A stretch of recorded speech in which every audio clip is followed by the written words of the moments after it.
हाय दोस्तों, मैं हूं आपका एसके और आज हम बात करने वाले हैं बात रिटेन टेस्ट के बारे में। ठीक है, जो कि केमिकल इंजीनियरिंग जो कैट 1 कैटेगरी 1 जो होते हैं उनके लिए है। काफ़ी वीडियो का रिक्वेस्ट था तो मैं बनाता हूँ। ठीक है, तो यहाँ पर मैं बेसिक एक रफ आइडिया दूंगा कि कौन कौन टॉपिक आपको पढ़ना है। ठीक है, देखिए हमें क्लियर कर देते हैं। जैसे कि कोई होता है, जैसे कि Bhabha atomic research centre BRC का फुल फॉर्म, इसके अंदर बहुत सारे डिपार्टमेंट है।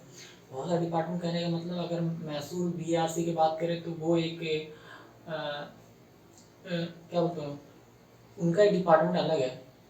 उनको बोलते हैं यार, जो एक्टिव मटेरियल है ना, बहुत प्रीसियस मेटल जो होता है ना, उनको माइनिंग नहीं करना, थोड़ा बहुत रेयर अर्थ मेटल, हाँ वो रेयर अर्थ मेटल का जनरली बनाते हैं या फिर जो भी करते हैं, उनकी वेबसाइट से पता चले। हाई वाटर बोर्ड है, कि NFC है, NRV है, ये सब अलग अलग डिपार्टमेंट है।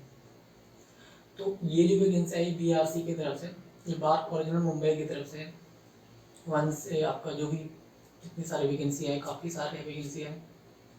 ठीक है, 170 है, वाट एवर जो भी है। इसको इसका एग्ज़ाम जो हुआ था, मैं उस पैटर्न की बात भी करूँगा और साथ में जो BRC NRV है, हाई वाटर बोर्ड है, अलग अलग है, उनके बारे में बात करूँगा। ओके, तो सबसे पहले बता देता हूँ, टोटल नंबर क्वेश्चन जो है 40 होंगे। ठीक है, टोटल नंबर क्वेश्चन जो है वो 40 होंगे। इसमें आपको नेगेटिव मार्किंग रहेगा, ओके। आई डोंट नो, मतलब ऐसा था कि 1:3 था शायद, कि 3:1। अगर मतलब 3 क्वेश्चन गलत होता है तो एक क्वेश्चन का जो मार्क्स जो भी है वो काट लेंगे। ठीक है, वैनिश कर देंगे, इस तरह से क्वेश्चन। ओके, ये रहता था। और मैं दूसरी बात करूँ तो जैसे कि हेवी वाटर बोर्ड का हो या फिर बार का मैसूर का हो, चाहे IG कार का हो, सारे का सब में नेगेटिव मार्क रहते हैं और सब में का जो सिलेबस है लगभग सेम है। लेकिन एक चीज़ का मैंने थोड़ा सा, जो 2019 में, देखो बार के 2019 में एग्ज़ाम दिया था मैंने, जिससे मेरा सिलेक्शन हुआ था। उसके बाद उसका वैकेंसी नहीं आया। ठीक है, उसका आया है दूसरे डिपार्टमेंट का, जैसे कि BRC NRV का आया है। ठीक है, उसी तरह से IG कार का आया है, मतलब IG कार नहीं आया था उसके, हाँ IG कार के आया था। ठीक है, IG कार का आया था। फिर उसके बाद मैसूर का आया था, हेवी वाटर बोर्ड का एक बार आ चुका है। तो ये सब चीज़ें हुआ है, तो इनमें थोड़ा सा पैटर्न अलग है।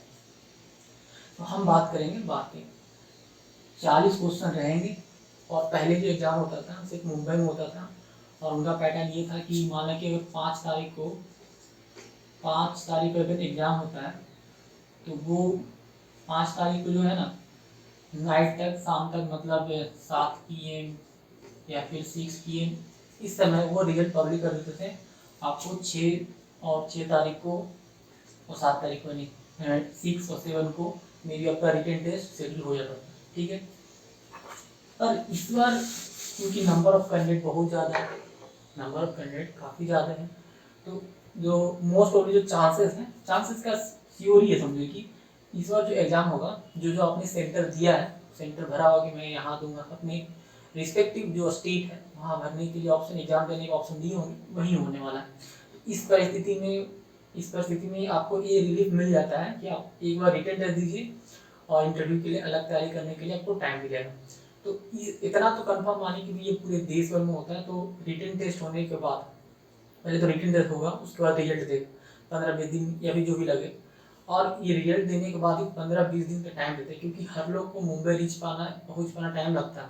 ऐसा नहीं कि आज किए और कल पहुँच जाएगा, तो वो लोग टाइम देते हैं। ये एक रिलीफ की बात है, पहले ऐसा नहीं होता था। आप आज एग्ज़ाम दीजिए, आज रिजल्ट आएगा, कल इंटरव्यू दे, तो उस समय काफ़ी, मतलब 2 फ्रंट से हमें लड़ना पड़ता था। अगर कोई लड़का बाई चांस, क्योंकि मैं देखा कि जो अच्छे लड़के जो कभी रिटन में फेल कर जाते हैं, ठीक है, और जो नॉर्मल होते हैं वो पास भी कर जाते हैं, बाद में इंटरव्यू में फेल कर जाते हैं। ऐसा होता था। ठीक है, और आगे भी होते रहेगा। तो ये बात आपको समझ में आ गया होगा कि क्या है। मैं बात करूँगी कौन कौन से टॉपिक आपको पढ़नी है। ठीक है, बहुत ज़्यादा इंपॉर्टेंट है। देखो 2019 की बात है, मैं क्वेश्चन बिल्कुल रिमेंबर नहीं है कि क्या क्या क्वेश्चन पूछे, बस हमको ये टॉपिक याद है कि इस टॉपिक से क्वेश्चन पूछे गए थे, और मैं उसी टॉपिक को बताऊंगा और थोड़ा तैयारी करने का, और बाकी आपको जैसे लगे आप कीजिएगा। तो जैसे पहला है, ये जो फ्लूइड मैकेनिक्स है, दूसरा है केमिकल रिएक्शन इंजीनियरिंग। तीसरा है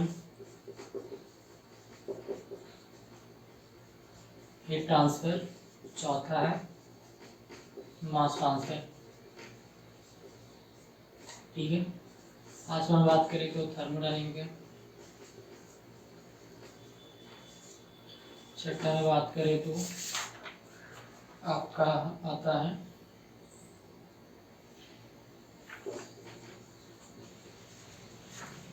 इंस्ट्रूमेंटेशन। ठीक है, सातवां में बात करें तो आता है स्टोइकोमेट्री कोफिशिएंट। ठीक है, sorry stoichiometry STOI metric. Stoichiometry किसको बोलते हैं, या फिर दूसरा बोल सकते हैं, इसको बोला जाता है केमिकल प्रिंसिपल प्रोसेस। ठीक है, आपको ये और एक और टॉपिक है जो पूछता है जनरली, मतलब इसको 8वां में है, वो है केमिकल टेक्नोलॉजी। ठीक है, आपको इससे ज़्यादा कोई तैयारी नहीं करना, मैं सच बता रहा हूँ, इससे ज़्यादा कोई तैयारी नहीं करना। इवन अगर मैं कोई भी चाहे बाहर के हाई वाटर बोर्ड की बात करें, चाहे NFC की बात करें, चाहे हम बात करें मैसूर की बात करें, IG कार की बात करें, NRB की बात करें, इसी टॉपिक्स इसी सब्जेक्ट से आते हैं। ऐसा नहीं कि पेट्रोल रिफाइनिंग से क्वेश्चन पूछ दिया या फिर कुछ समटाइम देखिए, समटाइम ये देखा गया था कि ये पूछते हैं, मतलब एक मैकेनिकल ऑपरेशन से पूछते हैं, लेकिन जहाँ तक बात है आप उसको अवॉइड कर सकते हैं। अगर आपको अच्छा नहीं लगता है तो उसको अवॉइड कर सकते हैं, लेकिन अच्छा लगता है तो पढ़ लीजिए। लेकिन ये सब टॉपिक को बहुत अच्छे से करना है। अच्छे से करने का मतलब फ्लूइड को बहुत अच्छे से करना है, CRE को, हीट, मास, थर्मो, और एक ये। अगर 8 में से इतना 3 और 3 6 भी कर लेते हैं तो आपका हो जाएगा। ठीक है, और जैसा कि मुझे बता रहा हूँ, पिछली बार जब 40 क्वेश्चन थे, क्वेश्चन में 40 थे, तो मुझे याद है कि मेरा जो करेक्ट, मैं अपने, क्योंकि वो लोग बताते नहीं कितने करेक्ट सही है, मुझे बनाया था वो मैंने 35 सही किए थे। ठीक है, 35 अटेम्प्ट किए थे मैंने, उसमें से 2 गलत था, तो 34 के आसपास। तो बेसिकली ये अगर माने कि 40 था तो उसमें 32 से 30 कट ऑफ गया था। इस बार भी है, इस बार कट ऑफ और कम जाएगा, मे भी हो सकता है इतना ही रहे। ठीक है, कट ऑफ जो है इतना ही रहेगा। आप 40 क्वेश्चन है तो कट ऑफ जो है 30-32 या जो भी 35 से कम रहेंगे। ओके, इतना ध्यान रखिएगा। ये तो आप समझ में आ गया कि ये सब टॉपिक है। अब जहाँ तक बात है कुछ क्वेश्चन डिटेल बताता हूँ कैसे क्वेश्चन मैंने पूछे थे। जैसे एक क्वेश्चन पूछा जा रहा था कि जैसे थर्मोडायनेमिक में ये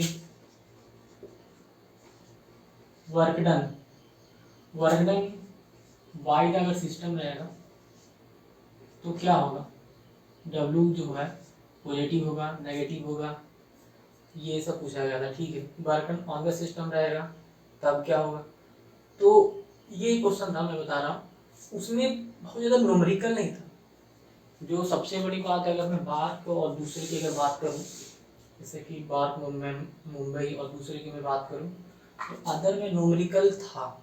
जैसे NFC की बात करें, हाँ अगर आपको ज़्यादा जानकारी लेना NFC में किस टाइप का क्वेश्चन पूछा गया था तो आप देख सकते हैं, मेरे साथ प्लेलिस्ट में होंगे NFC का और बार्क NRB का, दोनों का क्वेश्चन होंगे, मतलब जो मेमोरी बेस होते हैं ना, वो क्वेश्चन होंगे वहाँ पर, आप देख सकते हैं। ठीक है, तो आइडिया लग जाएगा। लेकिन अगर मैं फिर भी बताता हूँ कि अगर उसमें जो न्यूमेरिकल पूछे थे, अगर वो नहीं भी बनाता, बाकी अगर सही लोग बनाते हैं तो उनका हो जाता। ठीक है, ये ध्यान रखिएगा। अब बात है कि इसमें मैं बात कर रहा हूँ कि इसमें न्यूमेरिकल आपको बनाना है कि नहीं बनाना, नहीं बनाओ कोई दिक्कत नहीं है। आपको न्यूमेरिकल कौन सा सीखना जानता है, वो केमिकल प्रोसेस प्रिंसिपल है ना स्टोइकोमेट्री का, वो चीज़ आपको सीखना है। कभी कभी नॉर्मली ऐसे पूछ दिया जाता है। जैसे कि मैं बात करूँ कि ये जो था BARC मैसूरों का वहाँ पर बहुत सारे जो क्वेश्चन थे, बहुत सारे के मतलब 2-3 क्वेश्चन थे। उनका ये क्वेश्चन था गैस लॉ से, जो हमारा गैस लॉ है इक्वल टू एनआरटी। यहाँ से काफ़ी सारे 2-3 क्वेश्चन की बात कर रहा हूँ। तो यहाँ पर क्या कहते हैं वो लोग प्रेशर टेम्परेचर के मान मतलब प्रेशर वॉल्यूम टेम्परेचर का दे देते हैं और किसी एक चीज़ का मिसिंग रखते हैं, बताओ कि बढ़ाने के बाद क्या होगा। ठीक है, मतलब दो का वैल्यू प्रेशर और टेम्परेचर का दे दिए, या प्रेशर वॉल्यूम मतलब अगर पी वी टी दिए तो नंबर ऑफ मोल्स बोलेंगे कितना पे कितना मोल्स होगा। तो इस तरह के दो, और इसको ऐसा नहीं देते, वो दो रेशियो देते हैं कि इसका रेशियो इतना तो दूसरे का रेशियो कितना हो। ठीक है, समटाइम वैल्यू निकालने के लिए देते हैं। और ऐसा नहीं कि मास ट्रांसफर से न्यूमेरिकल पूछ दिए, भाई फिर से बता रहा हूँ, मास ट्रांसफर से न्यूमेरिकल पूछ दिए। अगर थोड़ा बहुत न्यूमेरिकल अगर कोई पूछते हैं तो वो आता है हेट ट्रांसफर से। हेट ट्रांसफर से कहाँ पर आता है, जैसे कि इसमें आते हैं एक फॉर्मूला है हीट ट्रांसफर और मास ट्रांसफर का, जो दो आपका फॉर्मूला है थर्मोडायनेमिक का, सॉरी थर्मल कंडक्टिविटी निकालने का आता है। वो पूछते हैं कि दो मेटल है, एक मेटल है और दो मेटल मतलब कि इतना टेम्परेचर पे इसका इतना थर्मल कंडक्टिविटी है, तो इतना टेम्परेचर पे एक सर्टेन टेम्परेचर बढ़ाने के बाद कितना थर्मल कंडक्टिविटी, तो इस टाइप का क्वेश्चन वो पूछते हैं। और ये सब हटने के बाद जो सीआरई का जो पोर्सन है वहाँ से न्यूमेरिकल जरूर पूछते हैं। वो भी कैसा रहता है, जैसे कि आपके साथ होना ध्यान दीजिएगा। आपने ये देख पढ़ा होगा first order, second order, third order. तो फर्स्ट ऑर्डर, सेकंड ऑर्डर और थर्ड ऑर्डर में वो पूछते हैं मतलब जैसे कि in first order, second order, third order की, और कोई एग्जैक्ट ध्यान नहीं आ रहा मुझे, केसी तो इधर होता है। इसमें मतलब है ना कि ऑर्डर रिलेटेड क्वेश्चन पूछे जाते हैं। ठीक है, ऑर्डर रिलेटेड क्वेश्चन पूछे जाते हैं। ऑर्डर रिलेटेड जैसे कि सी ए के पावर एन है, सी बी के पावर एन है और आर ए। ठीक है, कोई रिएक्शन दिया हो रहेगा। ठीक है, उसमें दो रिएक्शन दिए रहेंगे। ठीक है, कि अगर इसका कंसेंट्रेशन इतना है तो और इसको इतने टाइम से बढ़ाया जाता है। ठीक है, जैसे कि आर ए बराबर होता है के सी ए के पावर एन। ठीक है, तो वो बोलते हैं कि रेट इतना है, तो आपको टेम्परेचर ये कांस्टेंट जो है के का मान दिए रहेंगे, आर का मान दिए रहेंगे, और कंसंट्रेशन जो है शुरू में मान लेते हैं एक कंसंट्रेशन, इनिशियल कंसंट्रेशन दिए रहेंगे, फिर बाद में कंसंट्रेशन को बढ़ाते हैं। बढ़ाने के बाद तो वो पूछते हैं कि एन का मान कितना होगा। ठीक है, इस टाइप का क्वेश्चन वो लोग पूछते हैं। इसमें भी बहुत ज़्यादा भारी भारी नहीं पूछते, अगर बनता है तो बनाए, नहीं बनता है तो दूर हटने का।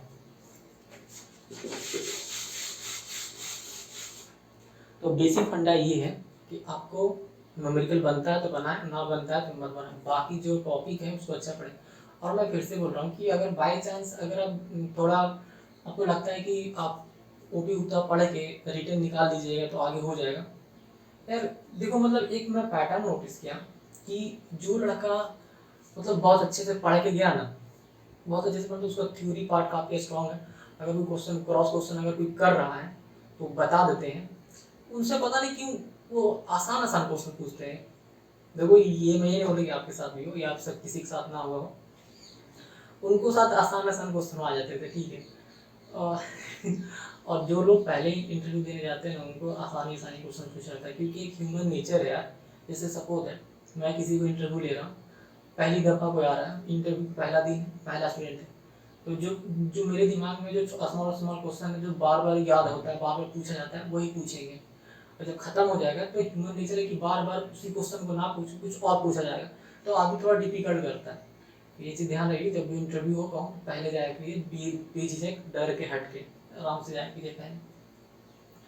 और मैं एक बता दे रहा हूँ यार कि अगर बाई चांस आप उपयुक्त पढ़ के अगर जाते हैं और रिटन टेस्ट निकाल लेते हैं तो आगे इंटरव्यू में दिक्कत होने वाला, और बाई चांस इंटरव्यू पास भी हो जाते हैं तो आगे भी दिक्कत होने वाला। वहाँ मतलब पढ़ना पड़ेगा यार। ठीक है, वहाँ पढ़ना पड़ता है हर चीज़, जो चीज़ें हैं 6 महीना का कोर्स में पढ़ाया जाएगा, उसमें बहुत सारी चीज़ें पढ़ाया जाएगा। मतलब आपको केमिस्ट्री का है, फिजिक्स का है, जो और भी केमिकल इंजीनियरिंग के जो पार्ट है अपने कॉलेज में पढ़े थे वो चीज़ फिर से पढ़ाया जाएगा। तो अगर आप भागे हैं तो उस समय दिक्कत होने लगा, फिर आपको बोरिंग सा महसूस होने लगेगा, ठीक है। जैसा कि लड़का था वो बता रहा था, तो मैंने पूछा कि यार मतलब क्या दिक्कत क्या है, तुमको पढ़ाई हो रहा है समझ में आ रहा था, हाँ समझ में आ रहा, तो फिर क्यों परेशान है।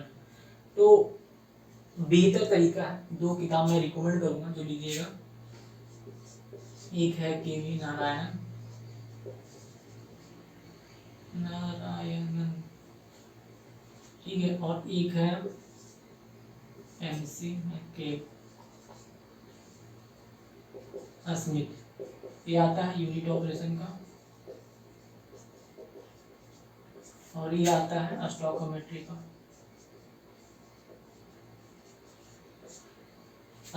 ये जब लीजिएगा स्टॉकियोमेट्री ना, स्टॉकियोमेट्री का भी कॉन्सेप्ट क्लियर हो जाएगा, और साथ में इसमें थर्मोडायनेमिक्स का भी कॉन्सेप्ट क्लियर हो जाएगा, इसमें इतना दिया रहता है।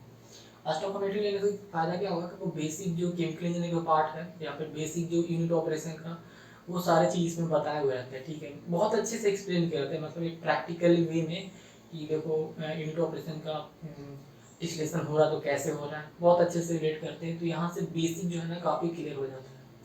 और मैकेरो स्मिथ से हीट मास अच्छे से करना है। देखो पढ़ने का कुछ बढ़िया तरीका, अगर कोई सिर्फ पढ़ रहा है, अगर कोई लड़का सिर्फ पढ़ रहा है, मतलब किताब निकालता है और सिर्फ पढ़ता है और उसे लगता है कि उसे याद हो रहा है, या उसे ये लगता है कि सामने को बता देंगे, तो वो इस भ्रम से दूर निकल जाए, ठीक है। जितना जल्दी भ्रम से दूर निकल जाए उतना बढ़िया है।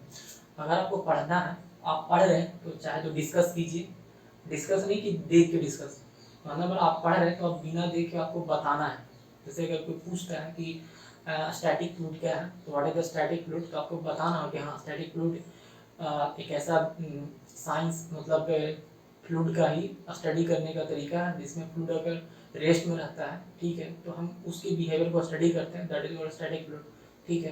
तो आपको ये चीज़ बताना होगा, मतलब बिना देखे हुए, ठीक है। और ये चीज़ तब आएगा अगर आप अकेले पढ़ते हैं, तो पहले रीड कीजिए, उसके बाद बिना देखे लिखिए, और साथ में इसमें जो फिगर बनाया हुआ है उसको ड्रॉ कीजिए, ठीक है, उसको ड्रॉ कीजिए।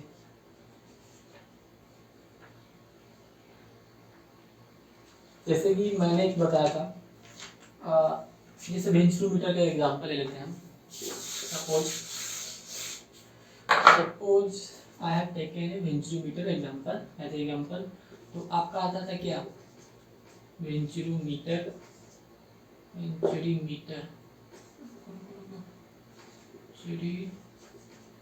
मीटर, ठीक है। तो सबसे पहले क्या होता है कि इसमें आता है वाटेज, वेंचुरोमीटर है। फिर इसका क्या आता है, प्रिंसिपल आता है, ठीक है, प्रिंसिपल आता है। प्रिंसिपल के बाद आता है क्या, इसका डायग्राम आता है,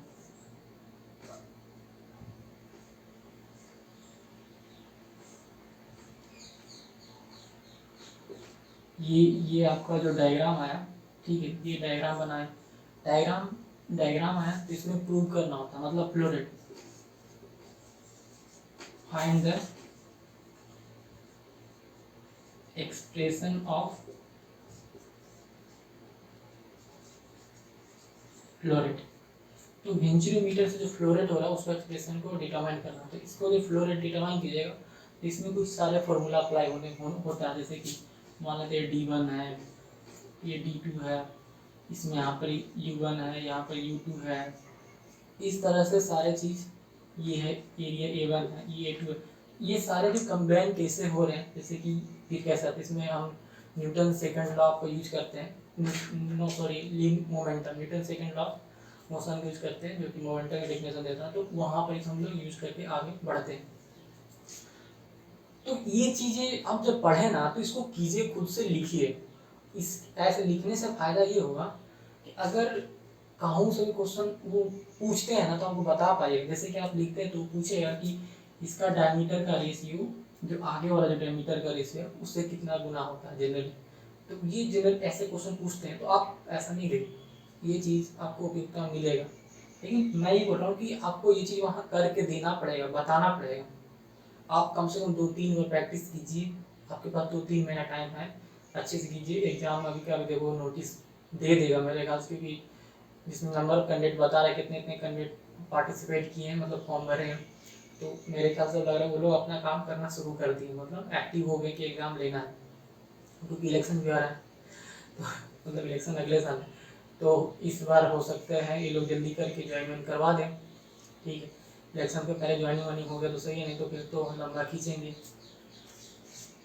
तो इनका साल भर लग जाता है यार, तीसरा चौथा मंथ में आया था, तीसरा चौथा मंथ में ज्वाइन नहीं कर पाए, साल भर लग जाता है, कभी कभी साल से ज़्यादा ही लग जाता है। तो मेरा ये है कि आप कोई भी चीज़ पढ़ा, जैसे कि मान लेते हैं कि कोई फ्लूट पढ़ रहा है, तो फ्लूट के टाइप पढ़ा, तो उसमें 2-3 टाइप का फ्लूट होता है।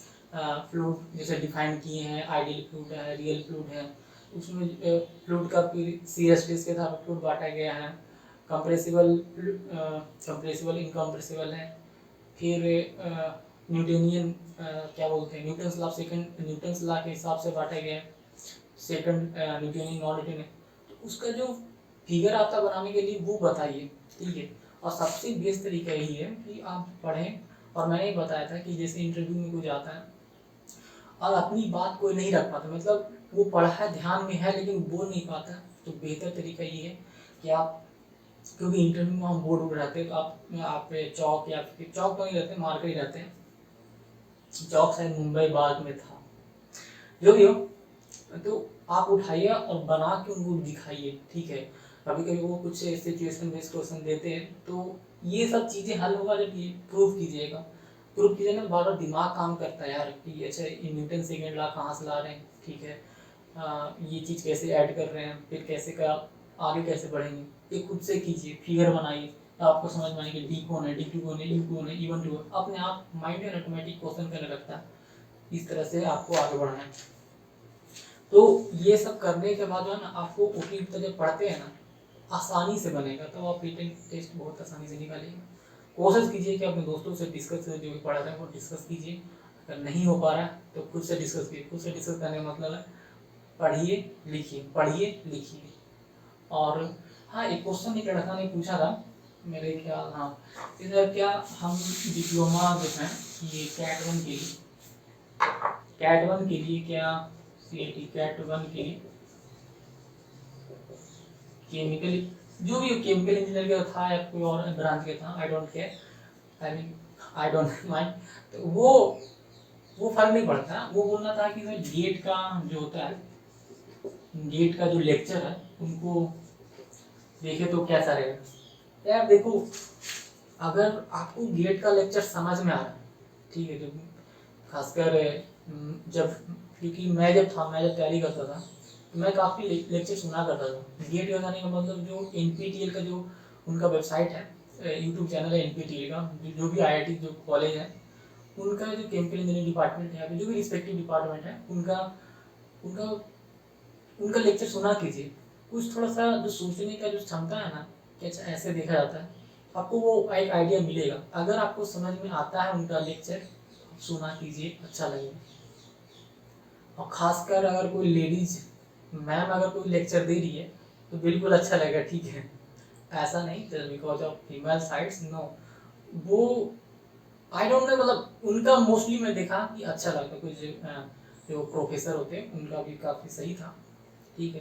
तो वो लेक्चर अगर समझ में आता है तो आप सब कीजिए, ठीक है। वो टाइम कंज्यूमिंग है, काफ़ी बृहद से बहुत अच्छे से बताते हैं, ठीक है, वो बिल्कुल कीजिए। अगर नहीं हो पाता है तो आप माइकल स्मिथ को बुक लीजिए, खुद से पढ़िए, खुद से आगे ड्रा कीजिए। और मैं फिर से बता रहा हूँ, ये भ्रम अपने दिमाग से निकाल दीजिए कि माइकल स्मिथ का बुक है काफ़ी हार्ड होता है, उनका लैंग्वेज बहुत हार्ड होता है, ऐसा कुछ नहीं है। आपके पास गूगल ट्रांसलेटर है, ट्रांसलेट कीजिए, हिंदी आएगा, आप समझिए, ठीक है। मैं और देखो एक चीज़, मैं एक लड़का जब आया था मेरे पास पूछने कि क्या क्या पढ़ना है, तो मैंने उनको क्या कहा कि यार किताब लाओ, मैंने किताब दिया, तो बोले कि इसको पढ़ो, तो पढ़ा, बोले इसका मीनिंग बताओ, क्या बोल रहा, मीनिंग नहीं, मैं बोला इसका हिंदी बताओ। तो मैंने ये देखा यार कि उसका हिंदी जो है ना 20 मतलब बस हवा हवा में बोल रहा है कि सर ये बोलना चाह रहा है या ये होगा, एग्जैक्ट नहीं बता पा रहा है कि क्या कहना चाह रहा है। जब कोई सेंटेंस है, अगर आप उसकी बातों को अपनी लैंग्वेज में ही नहीं समझ पा रहे कि क्या बोल रहा है, तो कहाँ से मन लगेगा पढ़ने में यार। तो अगर आपको लगता है कि कोई सेंटेंस है जो पूरा पूरे हम हिंदी या अपने लैंग्वेज में नहीं कर पा रहे हैं, तो उसको पूरा ट्रांसलेट कीजिए, गूगल ट्रांसलेट लीजिए, लिखिए, फोटो खींचिए, जहाँ से जैसे कीजिए, तो हिंदी कीजिए, उसके बाद पढ़िए। आपको बहुत सारे इंग्लिश भी जो कन्वर्सेशन है वो दूर होगा, कमियाँ जो थी वो दूर हो जाएगा और आपको पढ़ने में मन लगेगा, तो एग्जैक्ट मीनिंग पता चलेगा कि क्या बोल रहे हैं। तो आई होप कि कुछ चीज़ें आपको मिला होगा यहाँ पर जानकारी, ठीक है। और कुछ भी चीज़ की जरूरत होगा तो हाँ, मैं एक चीज़ और मैं बता रहा हूँ, ये BARC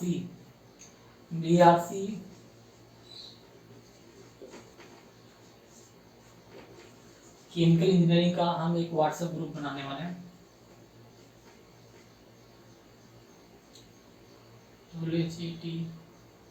हाँ, व्हाट्सएप जो है ना वो ग्रुप क्रिएट करेंगे, उसमें सिर्फ और सिर्फ आपको डिस्कस करना है। मतलब जैसे कोई टॉपिक है आपको समझ में नहीं आ रहा है तो आप उस टॉपिक को डाल दीजिए, मैं उसको लेक्चर बना के फिर आपको भेज दूंगा, ठीक है। मतलब यूट्यूब पे अपलोड कर दूंगा, या फिर कोई टॉपिक पार्ट में कोई चीज़ छोटा मोटा है अगर जो एक्सप्लेन किया जाता है लिखने से, वो मैं दूर कर दूंगा, ओके। ये चीज़ मैं अपने टेलीग्राम चैनल ओनली इंजीनियरिंग तक पे भेज दूंगा, वहाँ से आप देख लीजिएगा, ओके। So thank you.